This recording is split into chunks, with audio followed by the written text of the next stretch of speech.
was Adam the Tzadik Hashem was searching for. In the beginning, Hashem created the Aleph base, and with these letters, He created the heavens, all the galaxies, containing billions of stars and solar systems.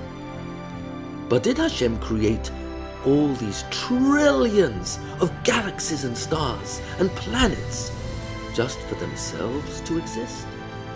No. All these were created to serve something even more important. Then Hashem created planet Earth. But did Hashem create the entire universe just for planet Earth? No. All planet Earth was created to serve something even more special. Then Hashem created all the land and oceans, all the mountains, valleys, lakes, forests, rivers, and seas. But did Hashem create the whole universe just for all the land and water? No. All these were created to serve something even more special. Then Hashem created the trees, so many different types, growing hundreds of different fruits. Hashem created the grass and the plants and beautiful flowers. But did Hashem create the whole universe just for all these beautiful trees and sweet-tasting vegetables and fruits? No. All these were created to serve something even more special. Then Hashem created all the fish and sea creatures, thousands of different birds, millions of different crawling insects and flying insects. But did Hashem create the whole universe just for all these creatures? No. All these fish, birds, and insects were created to serve something even more special. Then Hashem created all the thousands of different types of animals, gentle animals, wild animals, dangerous animals, tame animals. But did Hashem create the whole universe just for all these animals? No. All these were created to serve something even more special. On the last day of creation, Hashem made man. Now we know why Hashem created the universe with its billions of galaxies and stars. The whole planet Earth exists to serve man. For man to have a beautiful world to live in.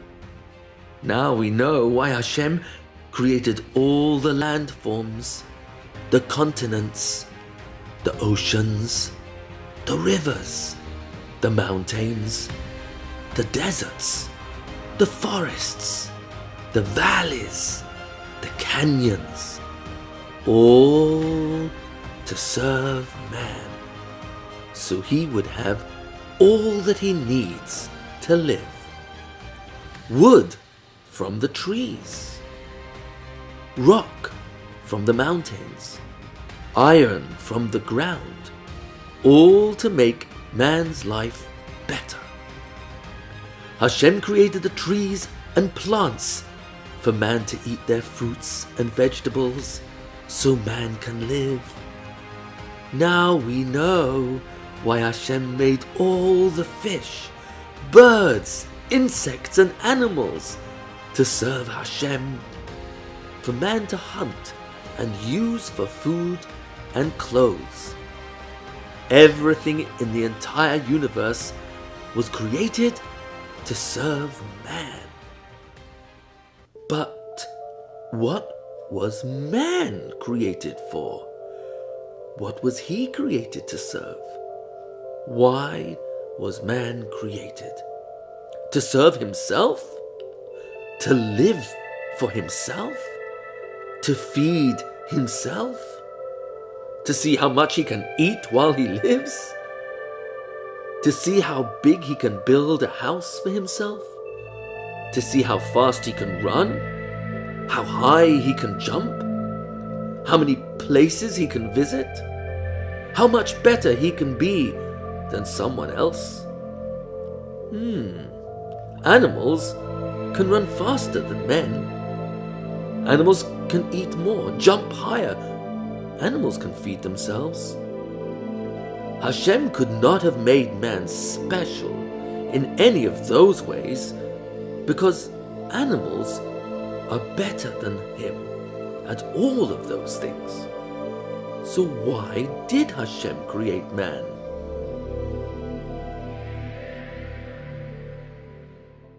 Man was created to serve Hashem. But Hashem does not force us to serve him. Instead, Hashem wants us to love serving him.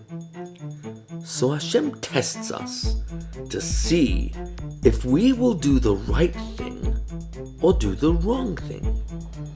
And Hashem does not give up testing us because he wants to see who really wants to be a Tzadik. And not just any Tzadik. Let me tell you a story that will help us understand what type of Tzadik Hashem was looking for. Once upon a time, there was a father who had many sons. He gave them everything they needed: clothes, food, the best teachers. Whatever would make their lives easier, this father gave them, because he loves his sons. Many years passed, and each son soon married and left home.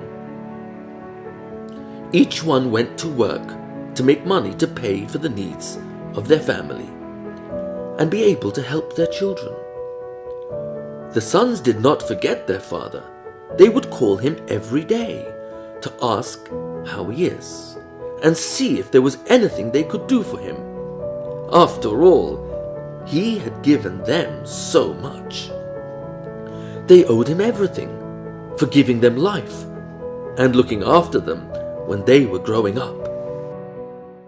Many more years passed by, and slowly, one by one, each son became so busy with his work and taking care of his own family that they hardly ever called their father to speak to him. The father loved them all so much that even though he really missed them speaking to him, he understood they were busy. And as long as they were happy and lived in peace, the father was happy too. Even though they lived far away from their father, he still thought of them all the time and did things in hidden ways to carry on helping them. Secretly, without his sons knowing, the father would send messengers to the lands where his sons lived, and he would instruct those messengers to keep an eye on his sons, protect them from harm, and to look out for ways to help them if they ever needed it. None of these messengers were ever allowed to tell the sons that they had been sent by their father. The father wanted his sons to figure that out on their own. He wanted them to love him because they really saw his kindness, and not because they would be forced to see how much he does for them. Once, the father sent a very special doctor to the town of one of his sons who was seriously ill. Another time, he sent a messenger with a lot of money to help another son by doing business with him. Even though the sons did not realize it, it was really coming from their father, who who was sending these people.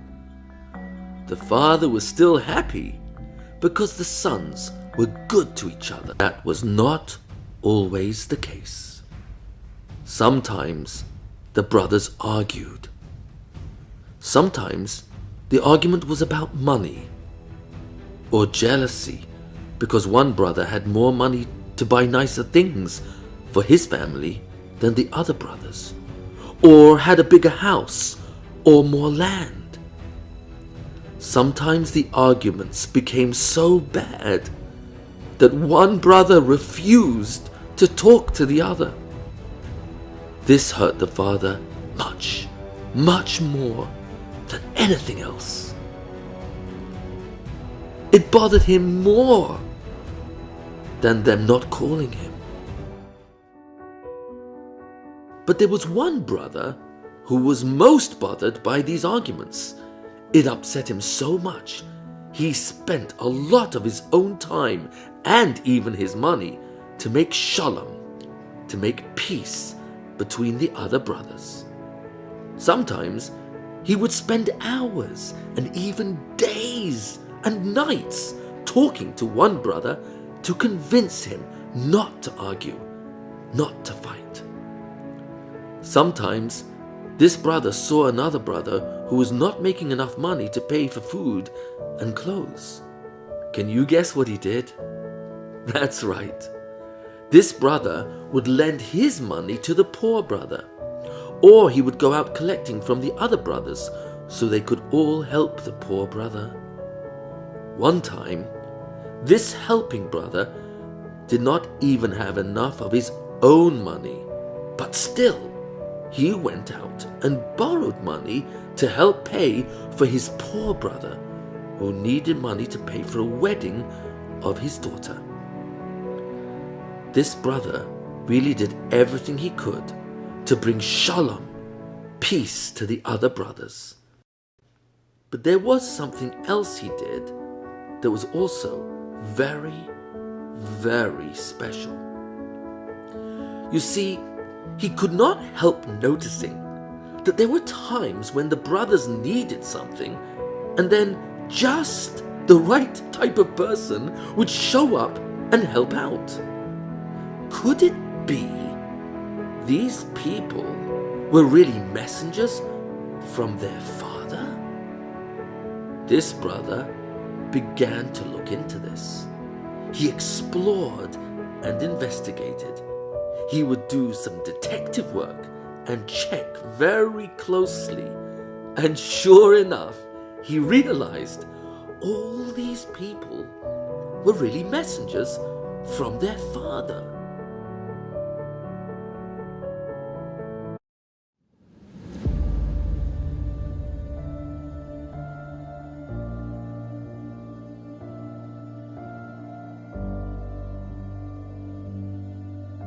Now, he tried convincing his brothers that their father was really doing all this for them, but they did not believe him. They were too busy to think about it seriously. They thought it was just luck that these people came when they came. Just a fortunate accident. This brother not only helped each brother as much as he could, but slowly managed to convince them one by one that their father was thinking of them all the time and helping them without them seeing. In the end, he was able to help all his brothers believe their father still cared about them. And when they did realize this, they all loved their father more than ever before. Finally, the father made a big party and invited all the sons to come home. They all came.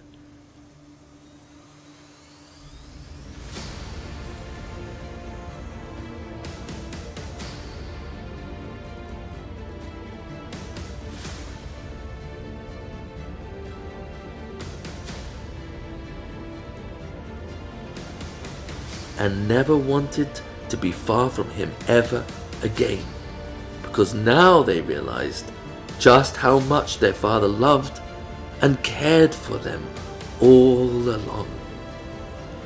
Now let's think. Even though the father really loved all his sons, which son do you think the father loved the most? In this mashal, in this metaphor, who do you think the father is? That's right, Hashem. Because in a way, Hashem really is our father. He's always thinking of us and giving us all our needs. Who keeps our lungs breathing? Who keeps our hearts pumping? Who keeps our brains working? Who makes our food change from food into liquid that enters our bloodstream and then is carried to all the parts of our body to give us energy and strength? And does Hashem force us to see Him? Or does Hashem do all this in secret? Hashem does it all in secret. He hides behind the wind. But really, Hashem blows the wind. He hides behind each raindrop. But really, Hashem sends the rain. He hides inside the air, but really, it is Hashem who makes our lungs breathe. He hides inside the sunlight, but really, Hashem makes the sun shine.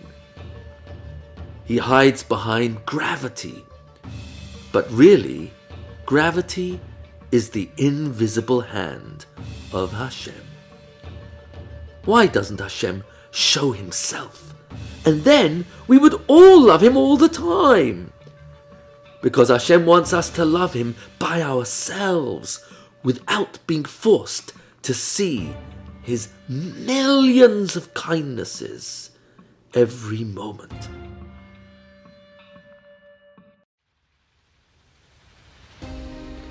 And who does Hashem like the most of all His children? The answer is the one who loves Hashem so much that he wants everyone else to love Hashem too.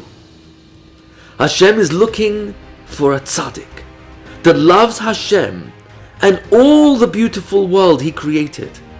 A tzaddik who will care so much about others that he will do anything to help others who are in trouble, even those who do not always deserve to be helped.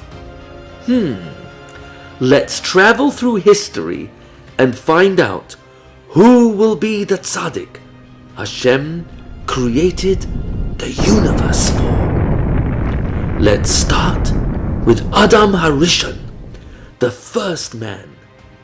Will Adam be the tzaddik Hashem is looking for? Let's see. What was the first mitzvah Adam was commanded in? Just one. Vayitzav Hashem Elokim al ha'adam lemor mikol eitz hagan achel teichel umeitz hadas toy v'ra loy teichel mimenu ki b'yoyim achlecha mimenu mois tamus. Do not eat from the tree of knowledge of good and bad. On the day you eat from it, you will die.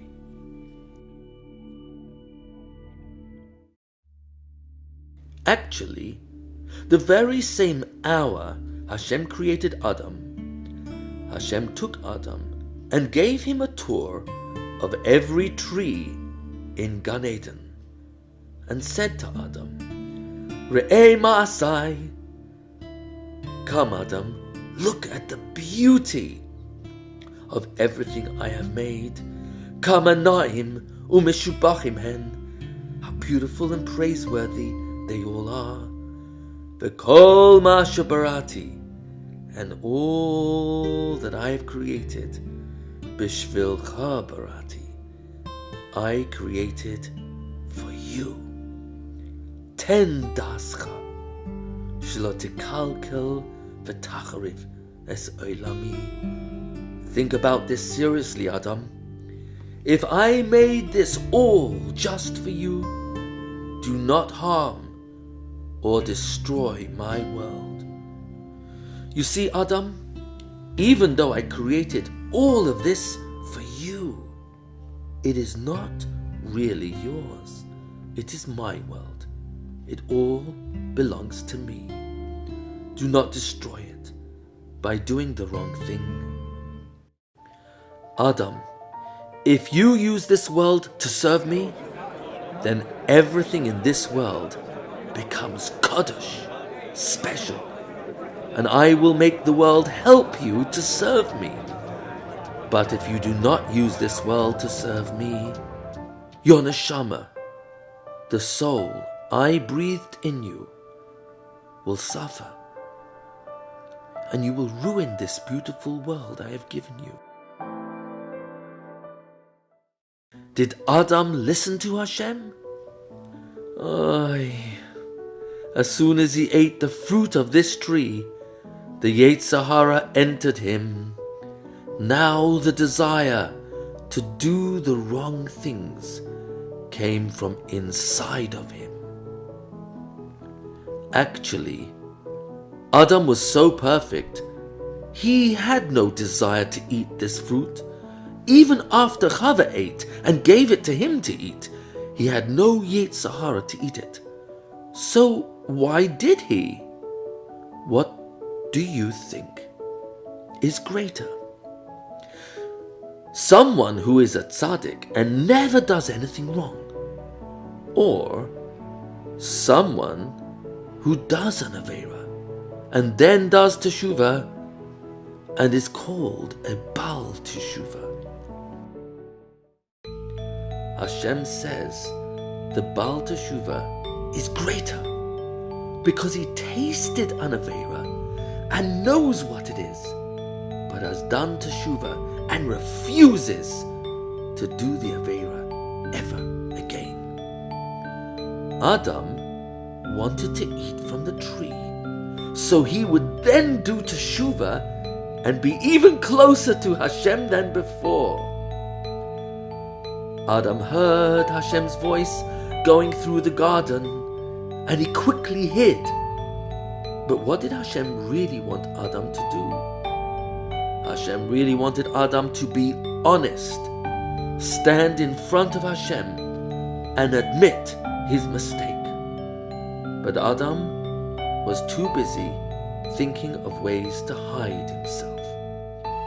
Ayeka, Adam, where are you? Adam came out of hiding. There was no use in trying to hide from Hashem. Adam, did you eat from the tree I asked you not to eat from? Hashem was so kind. Instead of frightening Adam suddenly, he made his voice go through the garden first, like a wind.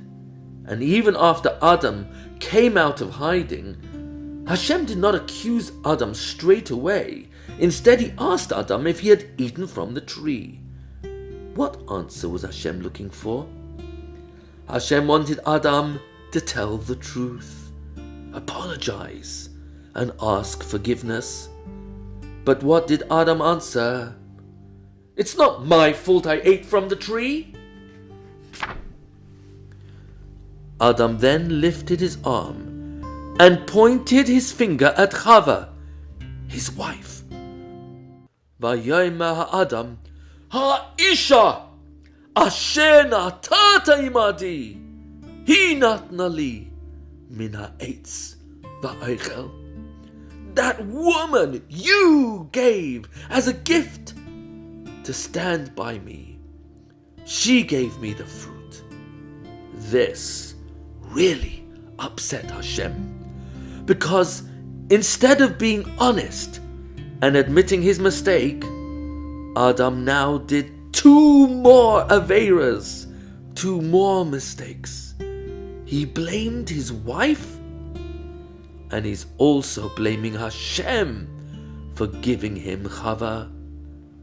Was Adam the Tzadik Hashem was looking for? No. So who was? Perhaps later we will find out.